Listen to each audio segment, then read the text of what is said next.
Bonjour chers amis, dans notre précédente vidéo, nous avons évoqué ce qui se produira lorsque Jésus reviendra. Nous nous sommes arrêtés sur la joie des justes lorsqu'ils verront leur Rédempteur descendre sur les nuées avec des myriades d'anges, comme il l'a promis. Mais qu'en est-il de ceux qui ne sont pas sauvés? Que leur arrivera-t-il? La réponse se trouve en Apocalypse 6, 15, 17. Les rois de la terre, les grands, les chefs militaires, les riches, les puissants, tous les esclaves et les hommes libres se cachèrent dans les cavernes et dans les rochers des montagnes. Et ils disaient aux montagnes et aux rochers, « Tombez sur nous et cachez-nous devant la face de celui qui est assis sur le trône et devant la colère de l'agneau, car le grand jour de sa colère est venu, et qui peut subsister ?» Le jour qui apporte une joie inimaginable au cœur de ceux qui ont choisi de suivre Jésus sera un jour de terreur extrême pour ceux qui ont refusé d'écouter sa voix.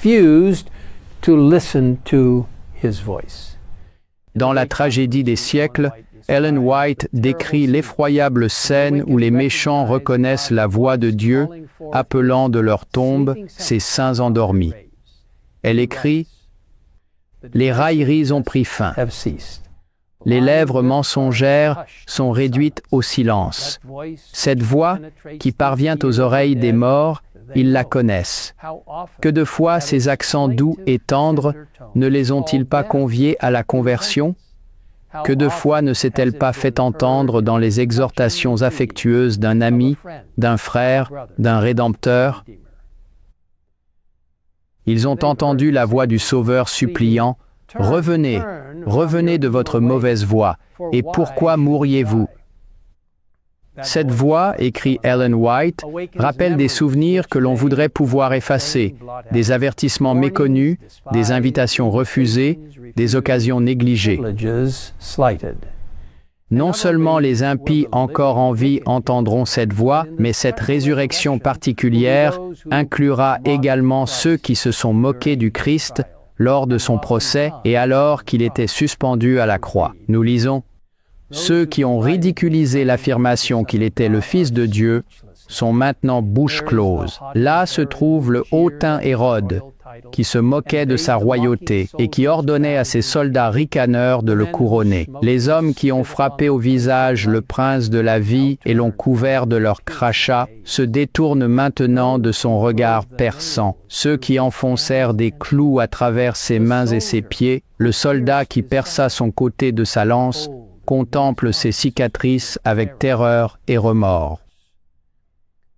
Les événements du calvaire reviennent avec une douloureuse clarté à la mémoire des sacrificateurs et des principaux du peuple. Frémissant d'horreur, ils se rappellent comment, sous l'inspiration de Satan, il disait en branlant la tête, « Il a sauvé les autres, et il ne peut se sauver lui-même. Aussi, entend-on s'élever cette clameur d'agonie, c'est le Fils de Dieu, c'est le vrai Messie. » Comparez ces gémissements aux cris jubilatoires de ceux qui sont sauvés. Voici, c'est notre Dieu en qui nous avons confiance et c'est lui qui nous sauve. Mes chers amis, ce jour-là, il n'y aura que deux groupes, les sauvés et les perdus. Ceux qui sont sauvés ont revendiqué le sang de l'agneau et ont décidé, par sa puissance, de le suivre où qu'il les mène. Malheureusement, les perdus se sont à plusieurs reprises détournés de cette voie implorante, déterminés à suivre leur propre voie et à rejeter le seul qui peut les sauver. Mes amis, le salut se présente à vous aujourd'hui. Si vous entendez sa voix, ne vous détournez pas. Dites, « Oui, Seigneur, je suis à toi. Seigneur, prends mon cœur, car je ne puis te le donner. Il t'appartient. Garde-le pur, car j'en suis incapable.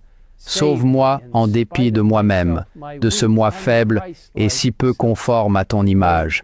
Modèle-moi, façonne-moi, élève-moi dans une atmosphère pure et sainte où les puissants courants de ton amour pourront atteindre mon âme. Prions ensemble. Père céleste, merci pour ta voix agréable qui ne cesse de nous attirer vers le salut et de nous amener au pied de la croix, à Christ en qui nous trouvons grâce et salut. Merci pour le travail du Saint-Esprit dans nos cœurs qui nous rapproche du Seigneur et de la vérité. Aide-nous à ne jamais nous en détourner. Car un jour, Seigneur, nous voulons être avec toi. Nous voulons être avec toi dans la Cité Sainte. Nous voulons être avec toi au ciel et non à l'extérieur.